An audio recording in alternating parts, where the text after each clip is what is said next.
só existe uma verdade. Então, como que no nosso meio existe várias linhas teológicas, cada um com a sua, eu respeito a sua, aí debate, chega a uma conclusão, não chega a uma conclusão, porque as pessoas que estão debatendo, um lado vai defender um lado, outro lado vai defender outro lado, e vezes não estão sabendo defender corretamente e gera essa sensação que ninguém ganhou.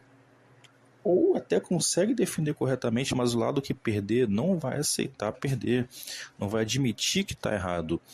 É igual aquela pessoa que falou que ia fazer alguma coisa, entende? Aí a pessoa depois diz que não falou, mas você ouviu a pessoa falando, você até filmou, tem até como comprovar, e você mostra a pessoa continua afirmando que não falou, né? Só que mais problemático ainda é que não é somente esse lado que vai argumentar isso, que vai se apegar numa mentira escancarada. São os seguidores desse lado. É por isso que você vê, cara, por que o Romilson marcou arrebatamento, aí errou, marcou esse lá, errou toda vez que ele marca, ele erra, ele continua marcando e continua tendo seguidores. Por quê? Porque as pessoas, elas amam a mentira. Inclusive a Bíblia deixa claro, né? Que aquele que ama a mentira será lançado no lago de fogo. Isso é amar a mentira. Entende? Não é que essa pessoa ama a mentira tipo que ela quer, que ela gosta de mentir, mas ela tá vendo que é mentira e ela continua se apegando nisso. Ela coloca sua esperança em algo mentiroso. Entende? Porque ela não consegue admitir a realidade. Ela não consegue admitir que não vai ter arrebatamento nessa data, não vai ter arrebatamento esse ano. Não, ela quer que tenha, ela sabe que não vai ter, mas ela quer que tenha. É como se fosse uma doença mental, né? Que faz ela continuar persistindo, acreditando, sabe? É um sentimento de esperança contrário ao sentimento de esperança que Deus quer que nós tenha. Entende? É um sentimento doentio. Entende? Porque você está indo contra aquilo que está escrito. Entende? Eu quero trazer aqui para vocês um texto, né? Na verdade, é uma pregação, não. Vamos lá, existe um texto, todo mundo fala, esse texto aqui refuta, sei lá, não. Esse texto aqui que eu vou citar, inclusive, é um texto muito claro, é o próprio Jesus falando, é um texto irrefutável. Porque vamos supor, e não é questão de supor, o texto tá? Então não vou nem supor. Vamos lá, o texto afirma isso, então o texto está dizendo que não tem como ter um arrebatamento pré-tribulacionista. Existe um texto que existe, e eu percebo que até pós-tribulacionista desconhece esse texto. Porque quando tem esses debates, eu não vejo os pós-tribulacionistas citando esse texto. É impressionante. Eu descobri esse texto não faz muito tempo não, tá? Não sei se tem, sei lá, um ano. Eu acho que é cerca de um ano, entendeu? Que eu descobri. Não é que eu descobri, mas que eu fui, sei lá, por algum motivo, cara, agora tudo faz sentido. Tipo, óbvio que tudo fazia sentido, né? Mas esse texto aqui, eu não sabia o quão poderoso ele é para combater o pré-tribulacionismo. Sabe, a gente costumava usar outros textos, né? Mas esse aqui não tem como, não tem saída. Esse aqui exclui qualquer possibilidade de um pré-arrebatamento. Mas sabe qual... Eu não vou chegar no texto, tá? Mas sabe qual é um dos problemas que as pessoas creem muito no pré-arrebatamento? Por causa de sonho, visão, sei lá, uma experiência fora do corpo, tanto sua ou de alguém, né? Ou seja, as pessoas preferem acreditar em um anjo, em algum ser que se transfigura de Jesus, e obviamente esse anjo também, né, é um anjo caído que se transfigura de anjo de luz, né? A pessoa não quer acreditar que ela teve uma falsa revelação, ela não quer acreditar que, sabe, não foi Jesus. Ela não consegue aceitar a ideia de que aquele ser que apareceu para ela, de que aquela experiência que ela teve, sei lá, no mundo astral, mundo espiritual, fora do corpo, dentro do sonho, sei lá, qual dimensão foi. Ela não quer acreditar que aquela experiência foi uma experiência arquitetada por anjos caídos, por demônios, por espíritos enganadores. Ela não quer, porque ela achou aquilo tudo muito lindo. Nossa, olha como eu sou especial, olha como Deus revelou para mim, olha o que eu vi, né? Olha o que vai acontecer, mas não vai, né? Ou seja, ela prefere crer naquilo que se passa nos olhos dela, na mente, seja sonho, visão, sei lá, qual dimensão fora do mundo físico ela entrou, tá? De qualquer forma, aquilo passou pela mente dela e ela viu, ouviu. Então ela prefere acreditar nos sentidos dela do que no que está escrito. Ou seja, para essas pessoas, a Bíblia é apenas um caminho para se chegar à heresia. A Bíblia é só o caminho. O que vale mesmo é o que ela vai ver, é o que ela vai ouvir, é o que ela vai sonhar. Então, para essas pessoas, a experiência, né, o ápice do evangelho para elas é um anjo chegar e aparecer para elas. É um Jesus chegar e aparecer para elas. Entende? E aquilo, tudo que está escrito, só serviu como trampolim para ela chegar ao engano. O que você vê de inúmeras pessoas falando, não, mas eu sonhei, não, mas Deus falou comigo, não, mas fulano foi arrebatado, ciclano foi lá e viu, não, mas ciclano, não, mas sei lá o quê. E tem um outro problema que acontece, que isso é difundido em todas as igrejas, e as pessoas acabaram de criar um entendimento errado de como isso funciona. Você vai estudando, mas pede a direção ao Espírito Santo, pede ajuda ao Espírito Santo. Até mesmo quando vai pregar, né? Que não seja eu falando, mas que seja o Senhor e tal. E, né? Aí tem gente que tem uma ideia, acredita que literalmente a pessoa fazendo essa oração, qualquer entendimento que vir na mente dela, qualquer entendimento assim, caraca, pronto, bum, ela entende que aquilo ali foi uma iluminação do Espírito Santo. E aí é um grande problema, porque você está ignorando que nem toda inspiração que vem de Deus. Você pode receber inspiração, você pode olhar para uma parede, você ter uma inspiração, você pode ver, sei lá, uma cor, sei lá, laranja, azul, verde, sei lá, né? Um anjo pode te dar uma inspiração, e nem sempre é um anjo que vem da parte de Deus. Então essas pessoas, quando às vezes estão pregando, estão estudando, vem ali o entendimento, faz sentido aqui, faz sentido ali, a mente dela já está capturada por esse entendimento e ela vai se agarrar nesse argumento, só que esse argumento ele vai atropelar outros argumentos que estão na Bíblia. Aí o que ela faz? Aí começa o malabarismo. Começa você distorcer. Não, calma, isso aqui vamos forçar uma interpretação aqui para encaixar nessa aqui, porque eu não quero admitir que esse entendimento que eu tive está errado. Então ela vai começar a forçar, torcer a Bíblia para encaixar naquilo que ela acredita. Entende? Só que não tem como vocês fazer isso com esse texto que eu falei, né?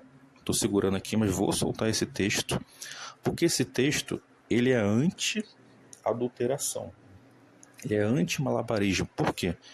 Porque a forma que o texto, e não somente a forma, mas o momento cronológico em que o texto se encontra, a pessoa que está falando, o momento cronológico, deixam claro, não tem como ter um arrebatamento antes da grande tribulação, tá? E obviamente estou segurando você até aqui e você quer saber que texto é esse, né? E eu vou citar esse texto. Agora eu peço que você ouça até o final e depois de você ouvir, eu vou dar uma pausa que o vídeo não vai pausar. Eu vou deixar, sei lá, 10 segundos sem falar nada, tá? Só para simbolizar essa pausa, tá bom? Vou pausar aqui agora que eu vou tossir. Depois de eu tossir, vou ler o texto. Apocalipse 16, versículo 12, tá? E versículo 15. Tem o 13 também, tem, mas aqui, né, eu quis resumir, mas você pode ler o 13, pode ler o 14, tá bom? Não tem problema não, tá bom? Veio o sexto anjo, Tá, ok, momento cronológico. Se veio o sexto anjo e derramou a sua taça, opa, então aqui está mostrando o momento cronológico da sexta taça, ok. Isso é a sexta taça. Todos concordam, seja pré, meso, pós, que a sexta taça da ira de Deus, tá, é um momento de juízo de Deus contra aqueles que adoraram receber o nome e o número da besta. Ou seja, um momento de grande tribulação. Tá? Então, momento cronológico, sexta taça da ira de Deus, tá? Derramada sobre o grande rio Eufrates e suas águas secaram. Aqui está demonstrando um acontecimento, tá? Algo que vai acontecer. Não é um rio aqui do Brasil, um rio de sei lá onde e tal, né? Aqui deixa claro, é o grande rio Eufrates e suas águas secaram, a fim de que se preparasse o caminho para os reis que vêm do... os reis vêm da América? Não, aqui está dizendo que os reis que vêm do Oriente, tá? Aí aqui é uma frase de Jesus, aqui abaixo. Como que a gente sabe que é Jesus falando? Eis que venho como vem um assaltante. Só Jesus fala isso, né? Então está muito claro que é Jesus falando. Ok. Calma aí. Jesus vem como assaltante, mas por que Jesus falou isso na sexta taça? Porque é ensinado que Jesus vem como ladrão a qualquer momento. Pode ser hoje, pode ser amanhã, né? É ensinado que ele vem como ladrão antes da grande tribulação. Então, como que Jesus, em sua inteligência, onisciência, onipotência, onipresença, como que ele afirma isso na sexta taça, sendo que ele já veio como ladrão antes? Aí é uma questão de pensamento lógico. Se ele está avisando que ele vem como ladrão na sexta taça, então ele está dizendo que ele não veio ainda, que não houve esse eu vou arrebatar vocês de surpresa como ladrão antes da sexta taça. Ou seja, aqui Jesus está excluindo, está destruindo o seu sonho, a sua visão, o falso Jesus que apareceu para você, o anjinho de falsa luz que apareceu para você, dizendo que vai ter um arrebatamento antes da grande tribulação. Aqui Jesus está destruindo. E agora você tem duas opções. Você crê no Jesus verdadeiro, na revelação verdadeira, está aqui na Bíblia. Veio o sexto anjo, ou seja, que é um anjo de luz. Jesus que está falando aqui, eis que vem como assaltante. Na sexta taça, ele está trazendo esse alerta. Então, esse aqui é o Jesus verdadeiro. Qual que é a revelação verdadeira? O que está na Bíblia. Então, você crê que o que está escrito aqui é a revelação verdadeira da parte de Deus, do único Deus e do seu Filho, a revelação proveniente do único Espírito da verdade, tá? Ou você crê no sonho, na visão, na experiência que fulano, que você teve, na voz que você viu, no ser que apareceu para você luminoso, sei lá o que. Você tem duas opções agora. Se você escolher a opção correta, legal. Arrependimento, você vai continuar sendo um cristão. Agora, se você persistir em rejeitar a verdade bíblica e você continuar crendo em falsa revelação, então eu tenho uma notícia para você. Você, muito provavelmente, é a lógica, se você seguir esse caminho, né? Talvez cada vez é mais difícil você se arrepender disso, porque agora eu estou mostrando esse texto aqui. Jesus está refutando toda a sua heresia. E se você persistir nisso aqui, você tem uma chance absurdamente muito grande de você ser lançado no lago de fogo. Não, mas por que você lançou lá de fogo se eu estou ensinando o arrebatamento? Você está ensinando o arrebatamento contrário ao que Jesus afirmou. E Jesus falou, ai daquele que adulterar o que está escrito nesse livro, na profecia desse livro. O que ele fala? Que você vai perder sua parte na árvore da vida e os castigos que estão nesse livro virão sobre você. Interessante que os castigos que estão nesse livro vão vir sobre aqueles que aceitam a marca da besta, né? Na sexta taça deixa muito claro, as taças da ira de Deus vai atingir aqueles que adoraram receber o nome e o número da besta. Então você está tomando uma atitude anticristã, porque você está sendo anti aquilo que Jesus falou. E Jesus falou, eis que venho como assaltante. Isso ele traz esse alerta na sexta taça, ou seja, você está do grupo do anticristo. Você que está pregando o pré-tribulacionismo, você está contrariando o que Jesus falou, ou seja, contrariar o que Jesus fala é você ser contrário a ele, que é você ser anti aquilo que Jesus ensina. Então você já está no grupo do anticristo. Você já está nesse grupo. Você já está no grupo do anticristo. E você será lançado no lago de fogo, porque você vai aceitar a marca da besta, porque você já rejeitou aquilo que Jesus ensinou. Você está ensinando um falso evangelho, uma falsa escatologia, um falso arrebatamento. Pronto, você já está excluído, se excluindo da graça de Deus, tá? Não tem misericórdia para alcançar você, tá? E quando surgir o anticristo, a marca da besta, falso profeta, você vai para o time deles. Pronto. Então você precisa fazer uma decisão aqui agora. Você precisa escolher quem você vai seguir. O Jesus da Bíblia, o anjo de luz da Bíblia, ou o falso Jesus que apareceu para você, o anjo transfigurado de luz diabólico que apareceu para você. Você tem duas opções agora. Você tem duas opções. Tá? Continuando. Bem-aventurado todo aquele que se mantém alerta. Ué, tem que se manter alerta, mas na sexta taça da ilha, o mundo se acabando, tem que se manter alerta. Ué, conservar suas vestes preparadas. Mas como assim que veste preparada? Na sexta taça da ilha, o mundo se acabando, ainda tem que manter as vestes preparadas. Pois assim não terá de correr nu e ter a sua vergonha exposta ao público. Ou seja, aqui ele está falando do juízo final. Porque aqueles que não são lavados no sangue, que não estão branqueados, qual vai ser correr nu e a vergonha exposta? Vai ser a condenação. Vai ser a condenação. Quando Adão e Eva pecou, eles perceberam que estavam nu, tiveram suas vergonhas expostas, estavam condenados. Pronto. Foram excluídos do paraíso. Então, Jesus está falando aqui de condenação. Tá? Acabou o pré-tribulacionismo. O pré-tribulacionismo acaba aqui. Acabou, pronto. E aí?